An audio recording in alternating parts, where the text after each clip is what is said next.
Hello बच्चों, the question says that figure shows a conducting loop being pulled out of a magnetic field with a constant speed v.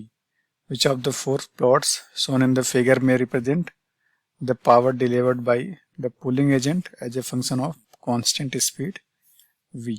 देखिए यहाँ पे कुछ option दे रखे हैं, तो इसका लिखते हैं की कॉन्सेप्ट। पहले यूज करने वाले हम लेंज लॉ, ठीक है। सेकंड यूज करेंगे पावर का फॉर्मूला। पावर होता है फोर्स टू वेलोसिटी, ठीक है, इक्वल्स एफ वी। अब समझते हैं यहाँ पे, ये रहा अपना लूप, इसको हम बाहर खींचेंगे जब, तो फ्लक्स डिक्रीज करेगा, ठीक है। बाहर खींचने पे फ्लक्स डिक्रीज करेगा, तो फ्लक्स डिक्रीज करने की वजह से उसको अपोज करने के लिए जो है इसमें एक ईएमएफ इंड्यूस्ड होगा ताकि इसको सपोर्ट कर सके।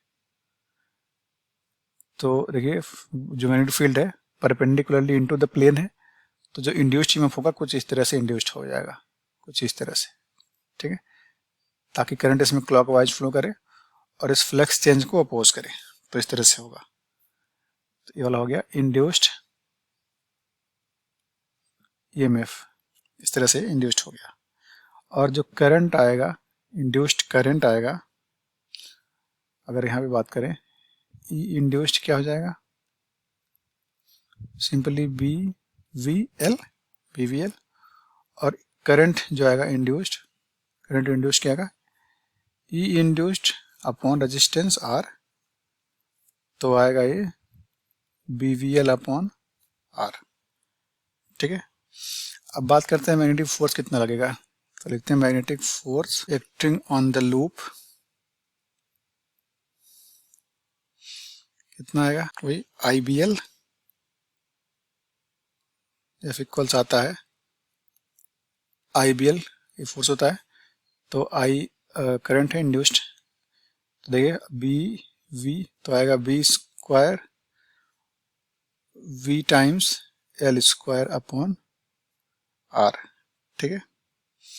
और ये फोर्स कितना होना चाहिए, जो एक्सटर्नल फोर्स लग रहा है उसके बराबर होना चाहिए, क्योंकि जो लूप है वो कांस्टेंट वेलोसिटी से मूव कर रहा है, ठीक है। तो हम बोल सकते हैं कि जो एक्सटर्नल फोर्स होगा हो जाएगा B square V L square upon R. इतना फोर्स हमें लगाना पड़ेगा ताकि कांस्टेंट वेलोसिटी से मूव करे। तो देन पावर क्या आएगा, पावर डिलीवर्ड P इक्वल्स होता है सिंपली एफ वी, तो पुट कर देंगे तो B square V square L square आएगा, तो B square L square upon R, इतना तो कांस्टेंट है, और इंटू वी स्क्वायर, तो हम बोल सकते हैं जो पावर है वो वी स्क्वायर के डायरेक्टली प्रोपोर्शनल है। तो देखिए ग्राफ कुछ दिखने वाला है कुछ इस तरह से, ये रहा पावर वर्सेस वेलोसिटी का ग्राफ, कुछ इस तरह से दिखेगा। तो ऑप्शन देखिए चेक करते हैं, तो ऑप्शन बी जो है सॉरी जो ग्राफ बी बना ना ये सही है, तो ऑप्शन बी जो है सही है। Hope you understood it well, all the best.